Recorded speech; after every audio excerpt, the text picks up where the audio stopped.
Hare Krishna, Krishna Krishna, Hare Hare, Hare Rama, Rama Rama, Hare Hare.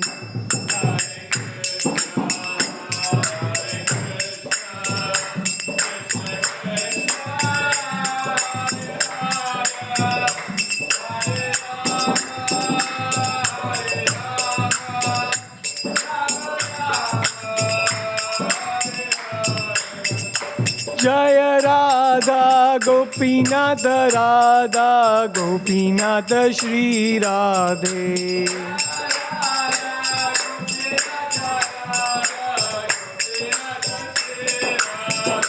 Jaya Radhe, Jaya Radhe, Jaya Radhe, Jaya Shri Radhe.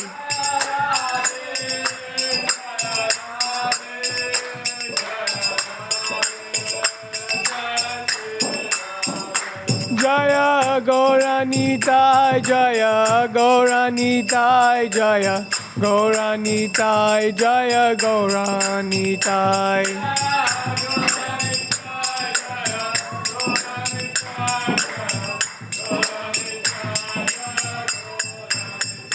Jaya Jaya Prabhupada, Prabhupada, Prabhupada, Jaya Jaya Prabhupada. Prabhupada.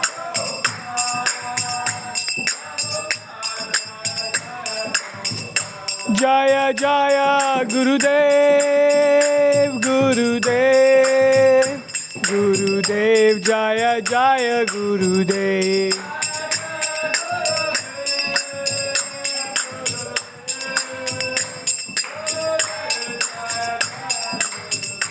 Nitai Gaura Hari Bol, Hari Bol, Hari Bol, Nitai Gaura Hari Bol, Hari Bol.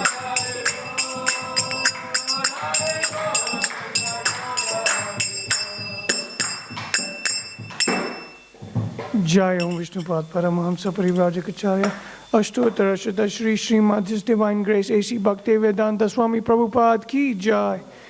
ISKCON Founder Acharya Srila Prabhupada Ki Jai. Jai Om Vishnupad Paramahamsa Parivrajacharya Ashtottara Shata Shri Srimad Bhakti Siddhanta Saraswati Thakur Prabhupada Ki Jai. Nitai Gaura Premanandi Hari Hari Bo. All glories to the assembled devotees. All glories to the assembled devotees. All glories to the assembled devotees. All glories to Shri Guru and Shri Gauranga. All glories to Srila Prabhupada. Srila Prabhupada Ki Jai.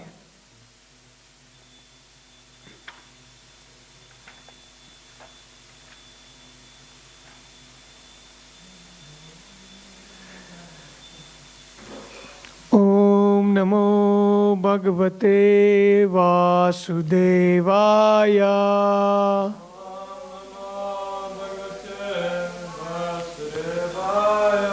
Om Namo Bhagavate Vasudevaya.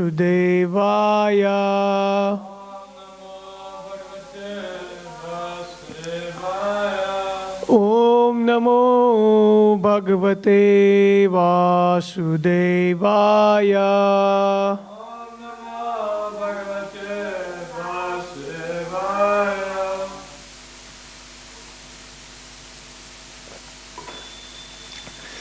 Reading from Canto 1, Chapter 15, Text 42.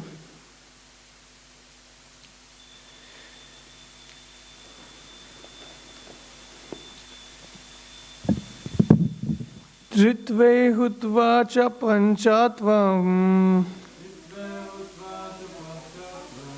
takchaikatve juhon muni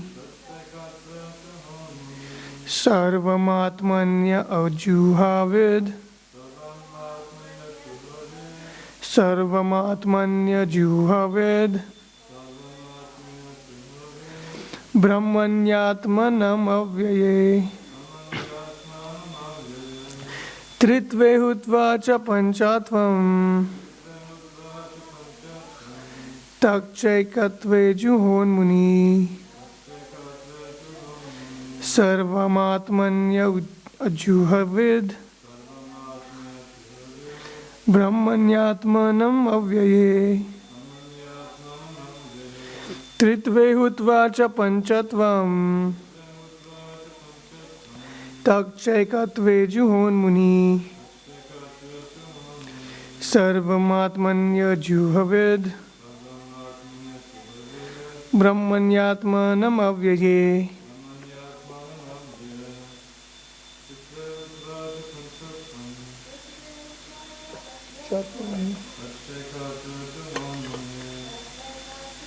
Muni Sarvamatmanya juhavid Atmanya juhavid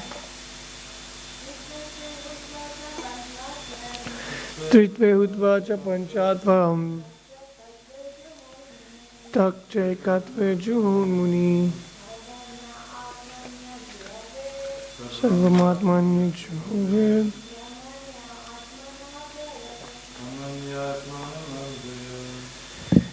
Word for word, Tritve into the three qualities.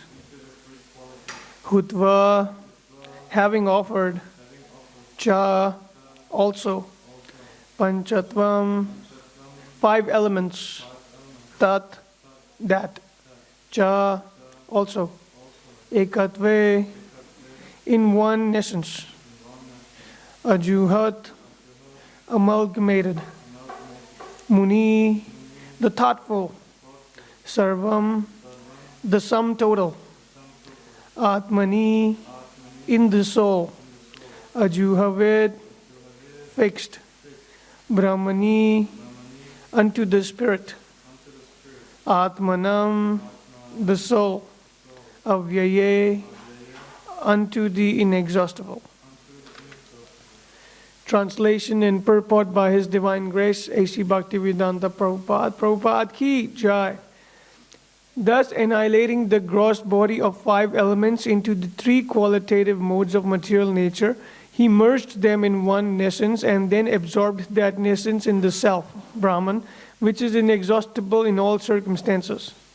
Purport. All that is manifested in the material world is the product of the Mahat Tattva Avyakta, and things that are visible in our material vision are nothing but combinations and permutations of such variegated material products. But the living entity is different from such material products. It is due to the living entity's forgetfulness of his eternal nature as eternal servitor of the Lord, and his false conception of being a so-called Lord of the material nature, that he is obliged to enter into the existence of false sense enjoyment. Thus, a concomitant generation of material energies is the principal cause of the mind's being materially affected. Thus, the gross body of five elements is produced. Maharaj Yudhishthira reversed the action and merged the five elements of the body in the three modes of material nature. The qualitative distinction of the body as being good, bad, or mediocre is extinguished, and again the qualitative manifestations become merged in the material energy, which is produced from a false sense of the pure living being. When one is thus inclined to become an associate of the Supreme Lord, the personality of Godhead in one of the innumerable planets of the spiritual sky, especially in Goloka Vrindavan, one has to think always that he is different from the material energy.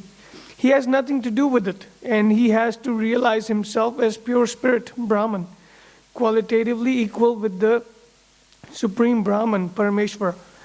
Maharaj Yudhishthira, after distributing his kingdom to Parikshit and Vajra, did not think himself emperor of the world or head of the Kuru dynasty. This sense of freedom from material relations as well as freedom from the material engagement of the gross and subtle encirclement makes one free to act as the servitor of the Lord, even though one is in the material world. This stage is called the Jivan Mukta stage, or the liberated stage, even in the material world. That is the process of ending material existence. One must not only think that he is Brahman, but must act like a Brahman. One who only thinks himself Brahman is an impersonalist, and one who acts like a Brahman is the pure devotee. Om Jnanatimirandasya Jnananjana Shalakya Chakshurunmilitam Yena Tasmai Shri Gurve Namaha. Jai Shri Krishna Chaitanya Prabhu Nityananda Shri Advaita Gadadhara Shivasadi Gaura Bhakta Vrinda. Hare Krishna, Krishna Krishna, Hare Hare, Hare Rama, Rama Rama, Hare Hare.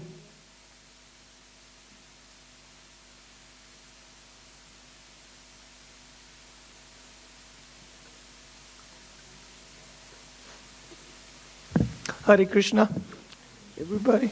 Welcome for the class, Bhagavatam class this morning. So, we're almost through the end of the chapter, the Pandavas retire timely. So just before I speak about the purport, I'll just do a quick recap of what we have learned from this story of past time. So, as we all know, in the previous chapter, Arjuna has gone to Dwaraka to find Krishna, to be with Krishna. And he has spent a lot of time in Dwaraka. So Maharaj Yudhishthira and Bhimasena were wondering, where is Arjuna? He hasn't returned yet. I hope everything is okay. What's going on around? So after a very long time, Arjuna returned back, and they could see there was like different signs of inauspiciousness all around the place. And when they saw Arjuna, they saw this whole color has changed. Arjuna looks like very depressed. Arjuna looks very sad. So they asked Arjuna what's happening, and Arjuna was in so much grief, in so much distress that he has to tell. He couldn't even speak properly. He was choking up. He had no words. He's just like his whole color has changed, and he's like a different person now. And so Arjuna, with increasing strength, tells Yudhishthira Maharaj that Krishna has gone. Krishna has left us all. So, and then he describes about Krishna. We see a lot of these big, long texts I think that starts at 10, goes until like another 8 to 10 texts, where Arjuna is describing how glorifying Krishna, the Supreme Person, who has left Arjuna in grief. But then again, after doing that, after Krishna has been departed, and Arjuna has described it to Maharaj Yudhishthira, glorifying Krishna, that the Supreme Person, who was my friend, very dear person to me, has left us all, and he's glorifying him. And then he mentions that now it's time, now he's trying to get back his strength. He's trying to remember the instructions from Krishna that Arjuna had in Bhagavad Gita. So Arjuna is remembering those instructions, and he's trying to get back his control of the senses. So there's a very interesting point in this chapter that reminds us that the senses are very powerful. Our senses can take control of us very easily. Even in like an ecstatic devotee like Arjuna, it's very easy for him to get bewildered by the senses. It's very easy, as we can see. But then again, that's why we have instructions from our spiritual teacher, or from Krishna, the Supreme Teacher. These instructions are very important for all of us, because these instructions are a reminder to us that what is the real purpose of the life and what is the goal of the life. So, as we know, Arjuna, after being so much in grief, he remembers those instructions, and then he's trying to remember the Bhagavad Gita spoken. So he's getting control of his own self now. And after that, there's the different signs of Kali. After seeing the signs of Kali, because Krishna has departed now, so there are signs of Kali that Maharaj Yudhishthira can see. And then Maharaj Yudhishthira decided it's time to retire and spend all my life, remaining portion of my life, just thinking of Krishna. This is very important. So as we see Maharaj Yudhishthira being very detached to his own kingdom, very detached to his own family, very detached to his own personal possessions, gives up the whole kingdom and puts his grandson, Maharaj Parikshit, in charge of the kingdom. And also Vajra, grandson of Krishna, gets in charge of the kingdom of Dwaraka. So this is another very important point that we have to remember. One should not be too attached to the material possessions, to the material things, because all these possessions are nothing but a hindrance or nothing but a stoppage in your spiritual progress. When someone is too attached to these material possessions, it becomes very difficult to attain the supreme goal or to attain the supreme platform of spiritual life. So Prabhupada explains us with examples of different politicians or these famous people, how after being so old, they're still very attached. They don't want to give it up. They always want to have it with them more and more and more. There's no limit to it. We see so many examples, right? We have so many real life examples. People who are 75 years old or 80 years old, almost at the deathbed. They're still if I only get another $1 million, things will become easier for my family and everything. This is just not intelligent. This is very stupid, actually, that you're just right at the deathbed. Now it's the time to prepare yourself for the next body or for the next realm that we go to. But no, we just want to stay too attached, because that is what material possession does. All these material possessions and opulences just makes a man bewildered. And when one is bewildered, it's very hard and very difficult to think what is right and what is wrong. So just getting back to the purport, Prabhupada mentions that this whole world is made of material elements. There are 5 material elements that this material world is made of. It's air, water, fire, earth, and ether, right? That's 5. These are the gross elements. Then there is 3 subtle elements. That's mind, intelligence, and false ego. So with the combination, there's total 24 elements, but these are the main primary 5, 6, 7, 8 elements. And we need to understand how these material elements all are coming from Krishna. They're all energies of Krishna. They are made by the Supreme Person. We see in today's time, modern day scientists can mix and match. They use these elements to create something.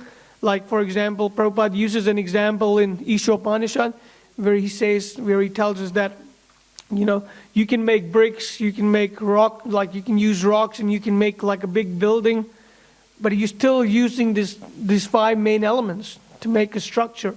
So what we all can do is just make something out of what's already there. That is not creation. That is just compilation, right? That's not creation. You cannot create these elements like air, water, fire, earth, and ether. We can just use these elements to create something or to compile something, which is not creation, but then again, due to false ego and due to us thinking ourselves as supreme, we try to take control and we try to take in charge of whatever we have created, these small things out of these elements which are already there. We try to claim that this is mine and this is yours. I have created such a beautiful thing. Look at my palace or look at my mansion. This is such a beautiful property. I have created it. But then again, we need to remember, an intelligent person knows that he hasn't created it. He's just used the elements that are already there to compile something, which is again Krishna's. So whatever we do, the message of this point is that whatever we do, whatever we have been given by Krishna, we should use it all in Krishna's service. For example, a very dear friend of Krishna, Sudama, uses very little things, whatever we have, very small things, small possessions, and use it in Krishna's service. This is the most important point. So whatever we have been given, we should always try to use it in service of the Supreme Lord, Krishna. Because it's all coming from Krishna. And Krishna, it's not like Krishna gives it and it's finished, right? Krishna is supreme. Krishna is complete. He's the complete whole, right? Everything that comes from Krishna is also complete in itself. So, I mean, there is a famous invocation verse of Ishopanishad which explains that Om Purnam Ada Sarvamidam. Right? Is that the one here? That's the verse. So Om Purnam Ada Purnamidam. So Om Purnam, Krishna is complete. And whatever Krishna creates is also complete. So everything is complete. So all these elements are complete in itself because it's coming from Krishna. And we need to understand that. And we need to respect that. Krishna never finishes. It's not like Krishna is done, produces something, and that's the end. He can't produce anymore. No, if he can't produce anything more, then he's not complete. A complete is unlimited source of energy. That's why Krishna is Satchidananda, full of eternity, knowledge, and bliss. Satchidananda, very important. So I was thinking, Prabhupada gives this example of what a devotee should be like. Because this complete knowledge that Krishna has left us is very important for us.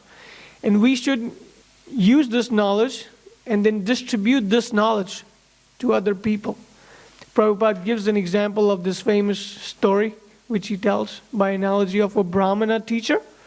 Like in the Vedic culture, in the Vedic tradition, the Brahmanas were very qualified.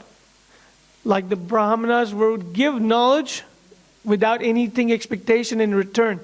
Their only duty was to educate people about the most important goals of life.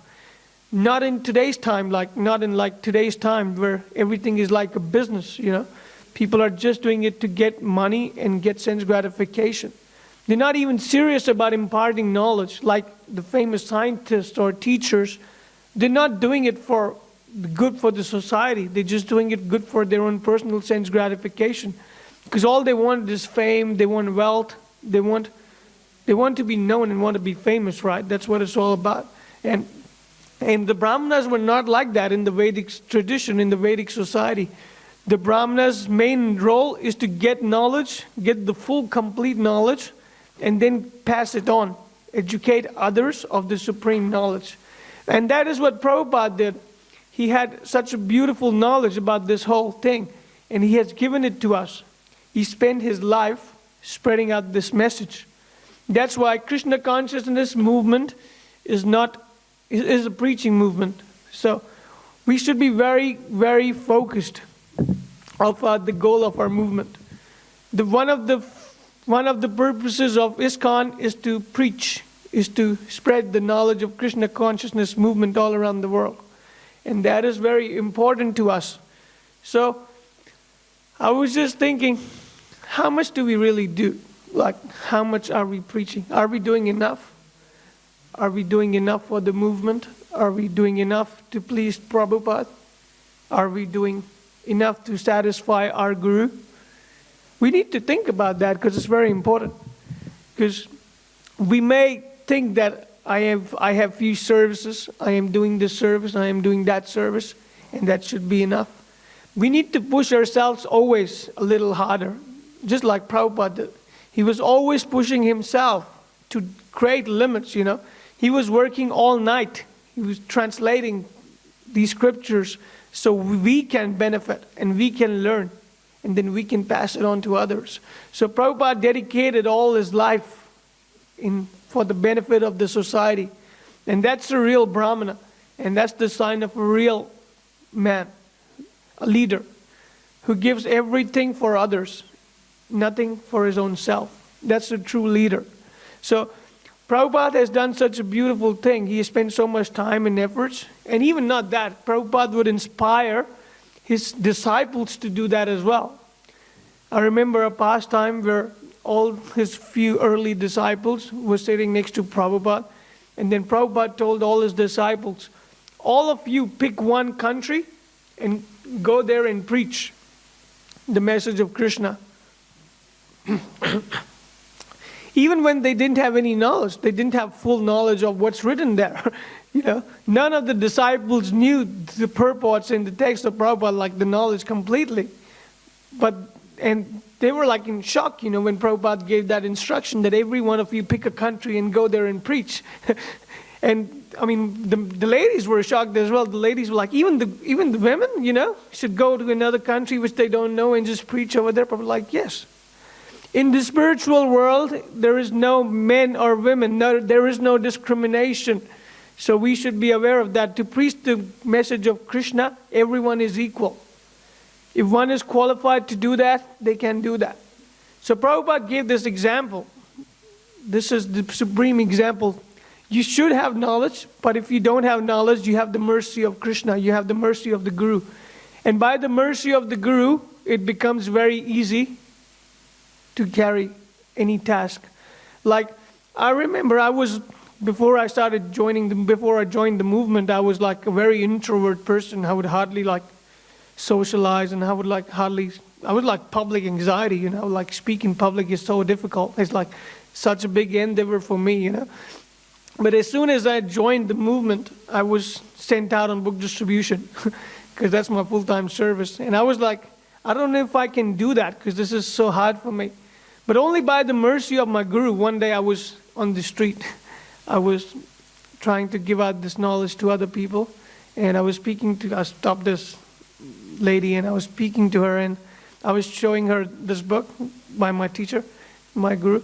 And then my Guru also was out for a morning walk. So I was showing this book and then I saw my Guru Maharaj standing right behind and looking at me with a nice, beautiful smile. And I'm like, I couldn't speak at all. I'm like, whoa, he's right here, He's just like looking at me. And that's the moment when I realized he's given me the mercy of book distribution. Now it will become easy for me to distribute books because I have his mercy. So after that, it became very much more easier for me to engage my consciousness and my senses in spreading the message of Krishna consciousness. So I started going out every day and I started to get this amazing taste of book distribution. Because, we all know our Krishna Consciousness Society, ISKCON's one of the main objectives is book distribution. That's why book distribution is so dear to all of us. Because Prabhupada has laid down, every time we hear Prabhupada in any lecture he would tell us the importance of book distribution. It's so important to Prabhupada. Prabhupada said, if you want to please me, please go out and distribute these books. There is a famous book called This Is My Request. And this is Prabhupada's request for all of us to go out and distribute his books. And because Prabhupada used to say, just in 2 minutes of meeting with somebody, there's hardly you can anything do. You can anything preach or you can anything say to that guy. But if he takes a book or if she takes a book, then then they definitely will become Krishna consciousness at some point. And this is very important. Preaching is very important for all of us. No matter how qualified we are or not, we should go out there and preach. That's what Prabhupada did. Prabhupada, when he was in India, he had no luck.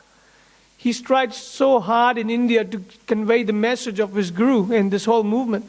But he just kept failing. Over and over, no one was listening. He had no interest.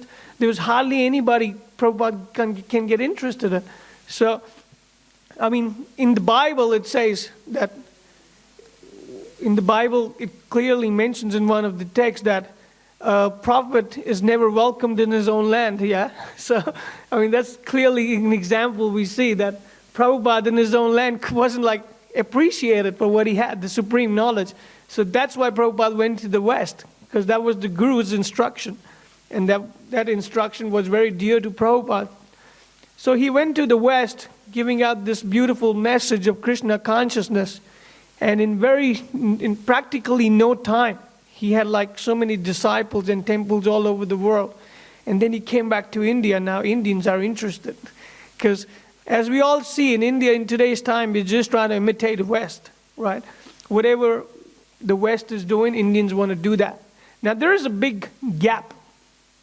that we need to understand. That I was talking to this guy in preaching, in book distribution the other day, who was an Indian guy, who just wanted to be like totally Western, just wanted to do nothing with India.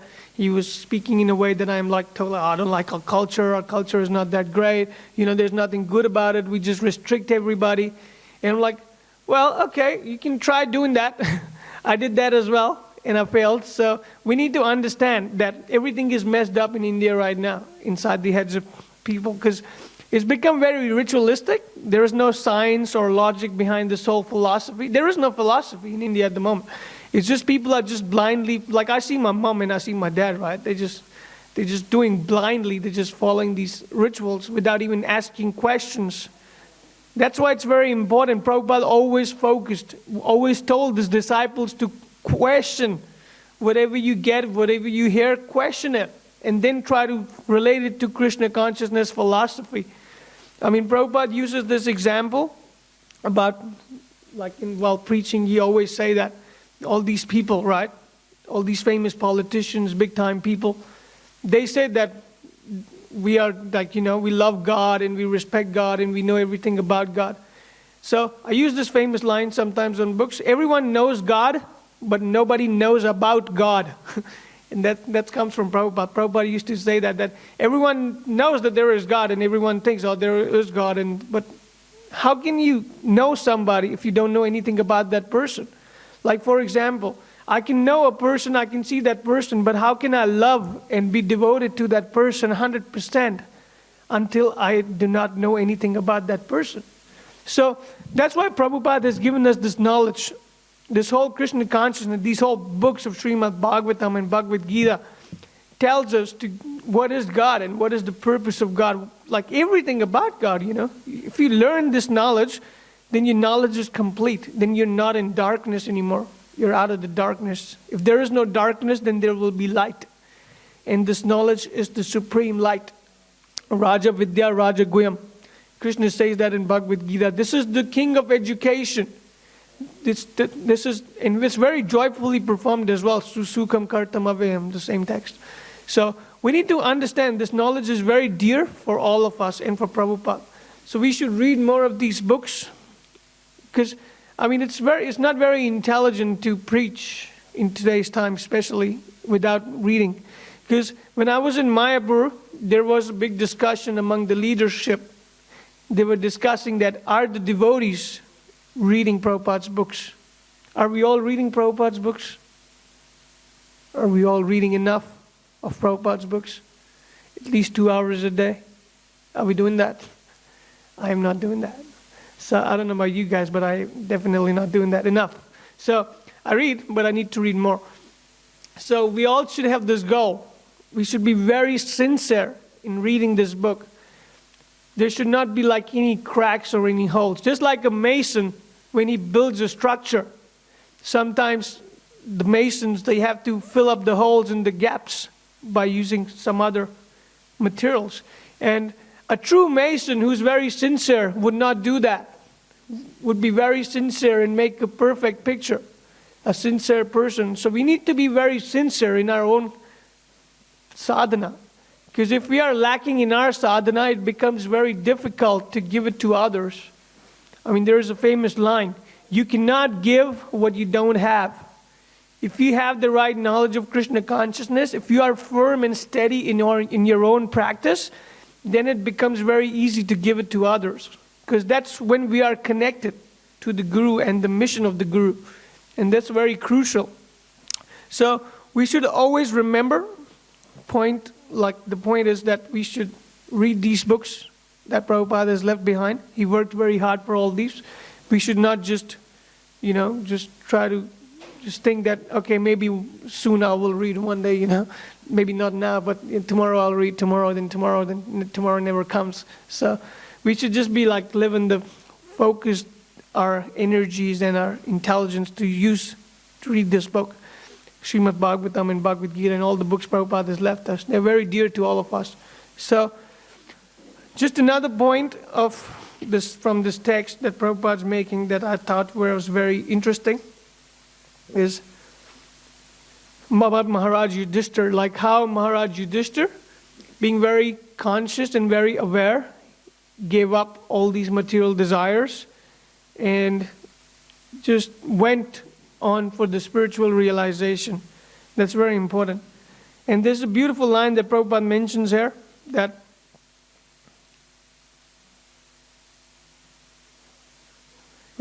so Maharaj Yudhishthir, after distributing his kingdom to Parikshit and Vajra, did not think himself emperor of the world or head of the Kuru dynasty. This sense of freedom from material relations, as well as freedom from the material engagement of the gross and subtle encirclement, makes one free to act as the servitor of the Lord, even though one is in the material world. When I read this, the first thing that comes to mind is how Prabhupada did. Prabhupada, at the age of 67, left home to preach the message of the God, of the Lord, in his Guru. Prabhupada could have just stayed back. There was 199 reasons for Prabhupada to not go to the West. And everyone kept on reminding him those 99 reasons. But there was only one reason for him to go to the West, and that was to deliver the message of the Guru and instruction. And he did that. He looked for that one reason, other than those 99 reasons that were telling him not to do that. So this is a very good example that we need to learn, that a person can only be free from the material engagement when he dedicates his life in preaching the message of the holy name. And that's the most dear. It was started long ago. Even Lord Chaitanya Mahaprabhu left home, took sannyas to preach this message. And then other disciples, Rupa Goswami and the 6 Goswamis, did the same. They went to Vrindavan and started writing slowly. And then our acharyas, Narottam Das Thakur and Bhakti Vinod Thakur, they all started writing. And then Bhakti Siddhanta Saraswati Thakur focused. Bhakti Siddhanta Saraswati Thakur called these printing of these books Brihad Mridanga. Brihad Mridanga. Just like Mridanga, while chanting the holy name, can be heard in a limited area, Brihad Mridanga, these books, can be heard all around the world.